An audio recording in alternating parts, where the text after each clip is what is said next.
आप भी मतलब आप खुद इस चीज़ को प्रमोट कर रहे हैं, तो आई थिंक इंडिया में भी ये तब्दीली आप ले आएँगे कि यहाँ के भी लोगों में इस माइंडसेट का हिम्मत आए कि ये इस माइंडसेट को हम भी प्रैक्टिस करें और ये परिवर्तन हम इंडिया में भी देखें। ये प्रैक्टिस इंडिया में सालों से है। द ओनली प्रॉब्लम इज वो फाइनेंशियल कैपिटल के साथ हमारी वैसे रिलेशनशिप नहीं है। मैं अगर स्टॉक्स की बात करूं या इक्विटी म्यूचुअल फंड्स की भी बात करूं, तो लोगों का वो रिलेशनशिप उस पर्टिकुलर एसेट क्लास के साथ वैसा नहीं है।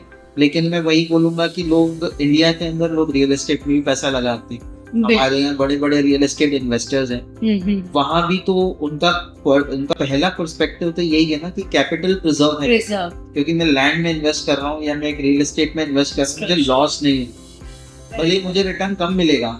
हर कोई जानता है, रियल एस्टेट के इन्वेस्टर भी ये बात जानते हैं कि मुझे रिटर्न ज्यादा नहीं मिलने वाला।